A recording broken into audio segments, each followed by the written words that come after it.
Look, you don't come here to the Jason Show to learn stuff. That's not what you're here for. No. This show was built for goofiness.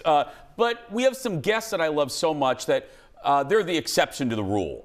And this guest is one of them. If you're planning to fly out soon for spring break, get ready to pay more when you check your bags. Isn't that good news? Delta is the latest airline to raise checked baggage fees. To talk about that and more, and some deals too, give it up for Jared from Thrifty Traveler, everybody.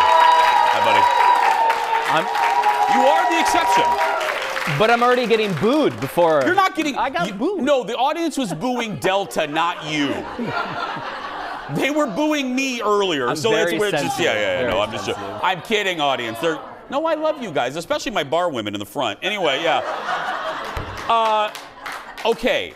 I want to balance this out because you and I sometimes sit here at our bar and we sometimes bust on our old little Delta a little much.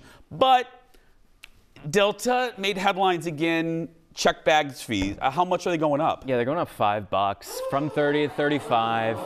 I mean, okay, it might not sound. Did you hear Aaron Schwab? Aaron act like we just told her she won the lottery. Yeah.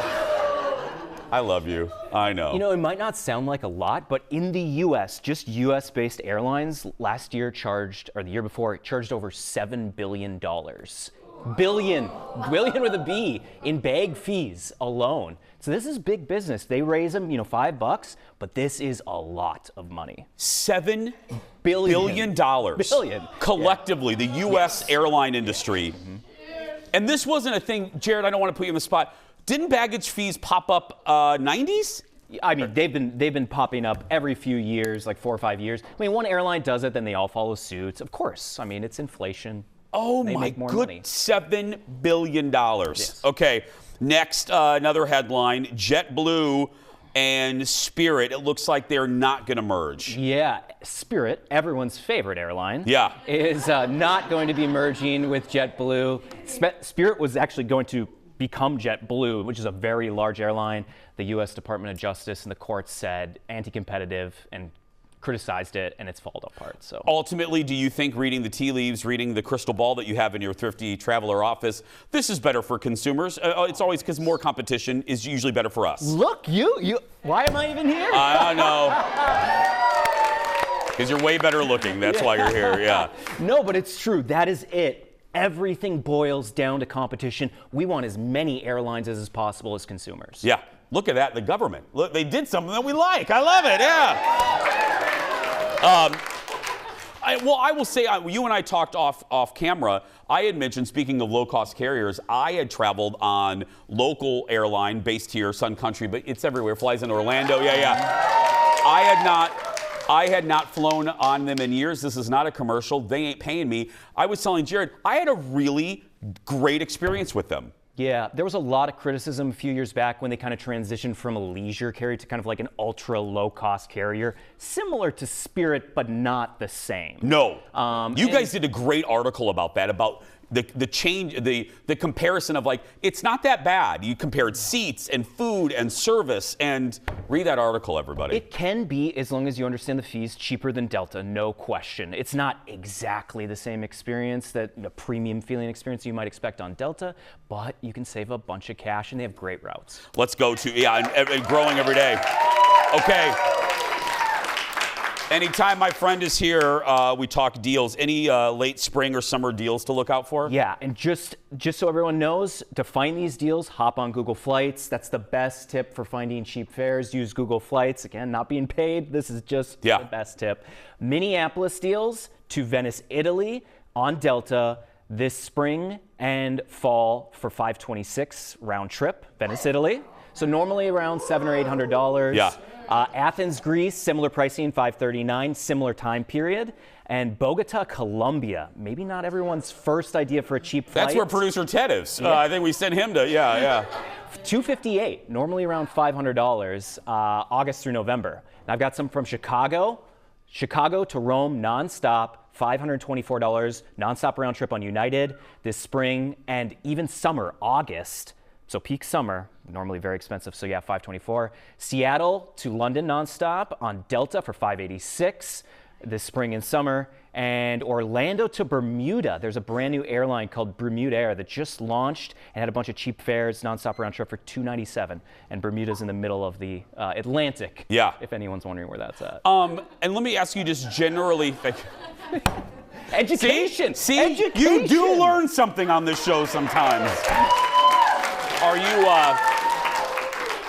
We're going to take a break and talk more on the other side, but we're going to do Ask Jared. But generally speaking, spring, summer, are we looking at huge increases? Are we looking at basically what we saw last year? What do you think? I mean, for sure, trying to avoid summer like June, July, August. That's just always going to be a very expensive time period. But if you can travel in May or September, those shoulder seasons they call it, spring and fall, you're going to find a lot cheaper prices. And yeah, there still are cheap prices, but you've got to avoid summer. And I know the kids have school. Leave them at home. It's fine. Just go off. Just leave them at home. Jared's sticking around after the break. He's answering your travel questions when we come back. Back after this. Just leave them at home. They'll be there when you get back. They'll be back. They need food.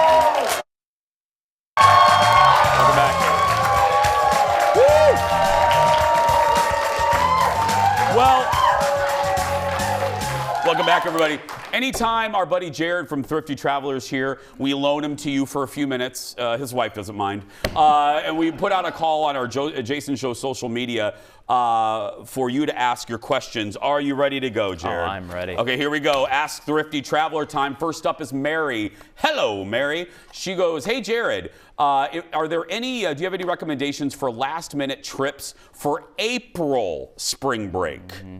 Great question, Mary. So my best tip, hop on Google Flights, use their Google Flights Explore tool. So like, let's say you live in Minneapolis, put Minneapolis as your departure city, and then type in just like United States or wherever you want to go. And you can select dates, or you can choose like the whole month of April. Probably want to choose specific dates, and then you can bring up the whole map of the US and it'll show you all of the cheapest fares. All at once? All at once. Oh, that's awesome. It's incredibly powerful and highly recommended. I use it myself, but I mean, even if you're just starting looking for cheap flights. And it's easy. There's no graph. It's just the visual of the. It's right there. Like, boop, all there's the price, so I can go to San amazing. Antonio. That's $400.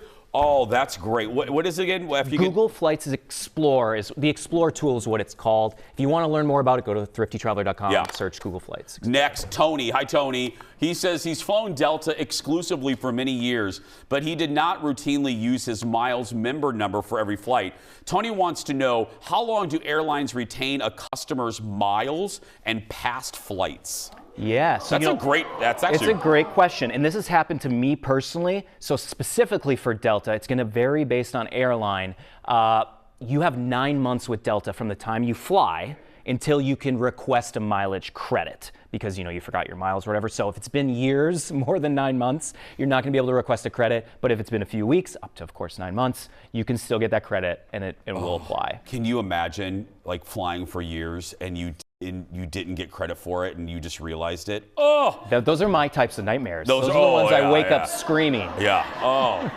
Next is Bailey. Hi, Bailey. Bailey wants to know if you have any tips for newbies. She says that she and her husband are scared to travel far because they know nothing about travel, miles or airports or anything. Yeah, Bailey, we all start somewhere as a newbie. Yeah. And one of the best things, and I sound like a broken record, but start with Google Flights. That's how you can search. Go to thriftytraveler.com. We have a great beginner's guide. Hop on there. We walk you through just kind of baby steps of how you kind of dip your toes into this world of cheap travel. Yeah, I would say, for me, if you're looking for a quick weekend and you want a short flight, an easy flight, I would do Chicago, maybe St. Louis, something around our area. So you're getting a short flight, probably not that expensive, and Chicago has a good airport. I would do one of those close cities. That's just me though, Bailey. You do whatever you want. Anyway, next, Torgy. I like that name. Torgy asks, hey, Jared, where are places to go with a family of 5? It's super expensive nowadays, and we would love to go on a vacation that we can actually afford.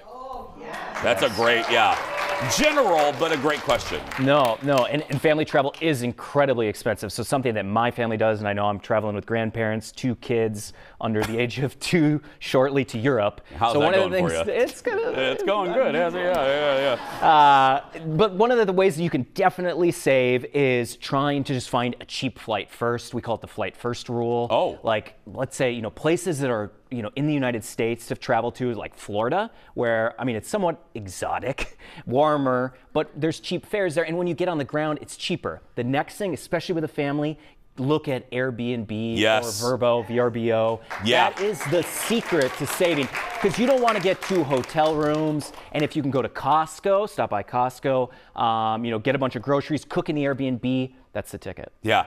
And my family has a saying that for a kid, and think of all of us when we were kids, a pool is a pool is a pool. It doesn't matter. Those kids don't care if that pool is in Hawaii, and they don't care if it's at the Hojo in Wasika. And they don't care. They want a pool. They don't care.